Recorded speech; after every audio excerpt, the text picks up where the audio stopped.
আসসালামু আলাইকুম এভরিওয়ান। আশা রাখছি সবাই মহান আল্লাহ তাআলার অশেষ রহমতে ভালো আছেন, সুস্থ আছেন। স্যামরিনস মম ব্লগের পক্ষ থেকে বরাবরের মতো একটা লেট ব্লগ নিয়ে আপনাদের মাঝে হাজির হয়ে গেলাম। এটা ছিল আমাদের কক্সবাজার ট্যুরের ফার্স্ট ডে। আমাদের 3 দিনের একটা ট্যুর ছিল। তো 3 দিনের এত লম্বা একটা ট্যুরের ব্লগ তো আর একবারে একটা ব্লগে শেয়ার করা যায় না, যার জন্য আমি পার্ট বাই পার্ট আপনাদের সাথে শেয়ার করব, ছোট ছোট করে, যাতে করে আপনাদেরও দেখতে সুবিধা হয়। সে সাথে আমি ডিটেলসে সব কিছু আপনাদের সাথে শেয়ার করতে পারি। এই তো আমরা সারা রাতের একটা জার্নি ছিল, রাতে রওনা দিয়েছিলাম। তারপর সকাল 8টায় আমরা কক্সবাজার পৌঁছেছিলাম। তারপরে এই তো এসে আমরা প্রথমে আর কি রুমে চলে গিয়েছিলাম। আর এই তো ব্যালকনি থেকে ওই যে দূরে সবুজ সবুজ একটা পাহাড় দেখা যাচ্ছে। জানি না ক্যামেরায় কতটুকু বোঝা যাচ্ছে, তবে এই বারান্দাতে এসে সর্বপ্রথম এই পাহাড়টার দিকেই আমাদের নজর গেছিল। কিন্তু দুঃখের বিষয় হলো, আমরা কিন্তু 3 দিনে প্ল্যান করেছিলাম। প্রথম যেদিন যাই যে আমরা 3 দিনের মধ্যে যে কোনো একটা দিন ওই পাহাড়টা দেখতে যাব। কথায় আছে না যে ঘরের কাছে সৌন্দর্য আর কি আমরা উপভোগ করতে চাই না, কিন্তু এর থেকে কম সৌন্দর্যের জায়গায় আমরা টাকা খরচ করে যেতে চাই। তো এটাই আর কি হয়েছে আমাদের ক্ষেত্রে। ঘরের কাছে যে পাহাড়টা ছিল ওইটাতে কিন্তু আমরা যাব করে আর শেষমেশ যাওয়া হয়ে ওঠেনি। তবে ইচ্ছা আছে ইনশাল্লাহ যদি আবার নেক্সট টাইম কখনো যাই তখন ওইখানে যাব। তারপরে তো আমরা ফ্রেশ হয়ে সকালের ব্রেকফাস্ট করে তারপর বিচে গিয়েছিলাম। কক্সবাজারের আবহাওয়া যে এতটা বাজে সেটা আসলে না গেলে বুঝতে পারতাম না। কেন বলছি এ কথা? কারণ প্রত্যেকটা মানুষ আমরা একদম কুচকুচে কালো হয়ে গেছি। আমরা যখন গিয়েছিলাম যদিও বা রোদের তাপ এত বেশি ছিল না, এত বেশি প্রখর রোদ ছিল না, হালকা হালকা মেঘলা মেঘলা ছিল, কখনো রোদ কখনো মেঘ এরকম অবস্থা ছিল। কিন্তু আমরা প্রত্যেকটা মানুষ একদম যতটুকু রোদ ছিল সেই তাপে পুড়ে কালো হয়ে গেছি। বিশেষ করে আমার আরোয়া, ও ছোট মানুষ তো।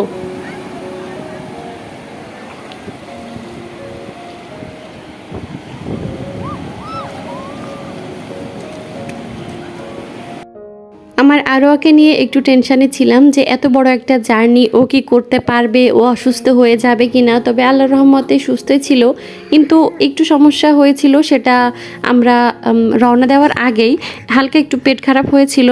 তবে সাথে প্রয়োজনীয় ওষুধপত্র নিয়ে নিয়েছিলাম, খাবার দাবারও আমি সেভাবে নিয়ে নিয়েছিলাম 3 দিনের মতো। আর সব থেকে বেশি আমাকে যেটা হেল্প করেছে সেটা হচ্ছে মিনি রাইস কুকার। ওইটাতে করে আমি ওর যাবতীয় খাবার দাবার সব তৈরি করে নিচ্ছিলাম, এতে করে কোনো সমস্যাই হয়নি।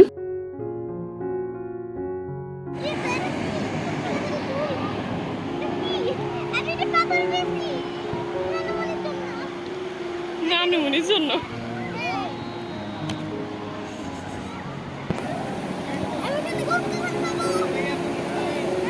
এই পরে করো, আগে দিকে আসো আসো আসো,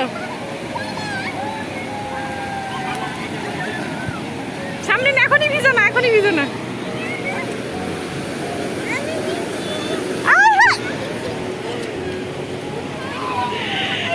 এখনই কেন ভিজছো, একটু পরে ভিজো। চলো চলো,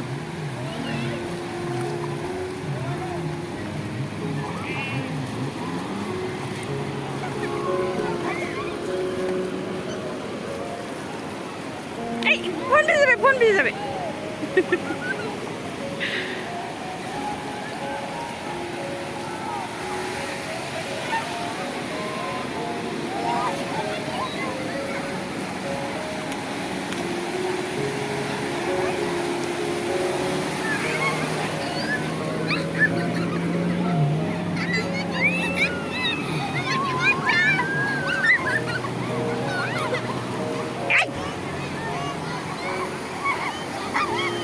বস বস, ঢের মধ্যে বস বস।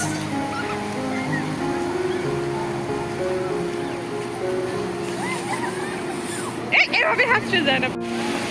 কত সবাই চলছে মোবাইল তোর, এটা এটা এটাই তো সমস্যা।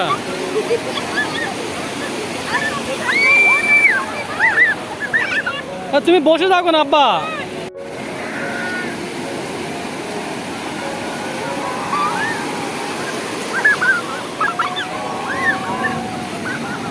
এটা আরো বড়, আরো বড়।